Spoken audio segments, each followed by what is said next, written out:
কিশোরগঞ্জের ঐতিহাসিক পাগলা মসজিদের দান বাক্সে এবার পাওয়া গেছে ৩২ বস্তা টাকা, ১০টি লোহার সিন্দুক ও ৩টি ট্রাঙ্ক খুলে এই টাকা পাওয়া যায়। এছাড়াও দান বাক্সে পাওয়া যায় বিপুল পরিমাণ বৈদেশিক মুদ্রা ও স্বর্ণ অলঙ্কার।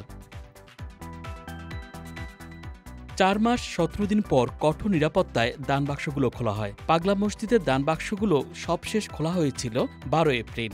তখন পাওয়া যায় রেকর্ড পরিমাণ ৮,২১,৩৪,৩০৪ টাকা। জেলা প্রশাসক ও পাগলা মসজিদ পরিচালনা কমিটির সভাপতি ফৌজিয়া খান ও পুলিশ সুপার মোহাম্মদ হাসান চৌধুরীর উপস্থিতিতে এই দান বাক্সগুলো খোলা হয়। এবার রেকর্ড পরিমাণ ৩২ বস্তা টাকা পাওয়া গেছে। মসজিদ কমপ্লেক্সের দোতলায় নিয়ে টাকাগুলো গণনার কাজ শুরু হয়। মসজিদ ব্যবস্থাপনা কমিটির সদস্য এবং মসজিদ কমপ্লেক্সে অবস্থিত মাদ্রাসা ও এতিমখানার শিক্ষক শিক্ষার্থীরা সহ প্রায় ৩৪০ জন, মসজিদ কমিটির ৩৩ জন স্টাফ, ১০০ জন ব্যাংক কর্মকর্তা এতে অংশ নেন। মসজিদ কমিটির সভাপতি ও জেলা প্রশাসক ফৌজিয়া খান এক প্রেস ব্রিফিংয়ে জানান, এ পর্যন্ত মসজিদে ৯০,৩০,০০,০০০ টাকা ব্যাংকে জমা হয়েছে। তিনি বলেন, এখানে আধুনিক তুরস্কের বসফরাস মসজিদের আদলে ১০ তলা দৃষ্টিনন্দন ইসলামিক কমপ্লেক্স নির্মাণ করার উদ্যোগ নেওয়া হয়েছে।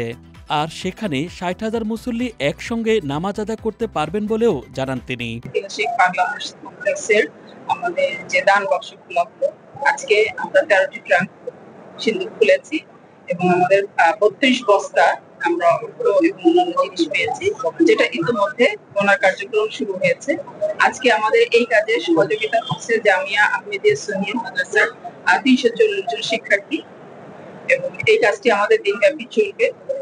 আপনারা জানেন যে প্রায় ৪ মাস ১৮ দিন পরে আমরা এটা খুলতে পেরেছি। জানেন যে বিগত দিনে আমাদের এইচএসসি পরীক্ষা সহ অন্যান্য কাজের জন্য আমরা ৩ মাস পরে যে একটা খোলার যে আমাদের ব্যবস্থা থাকে, এবার একটু এই কারণে দেরি হয়েছে।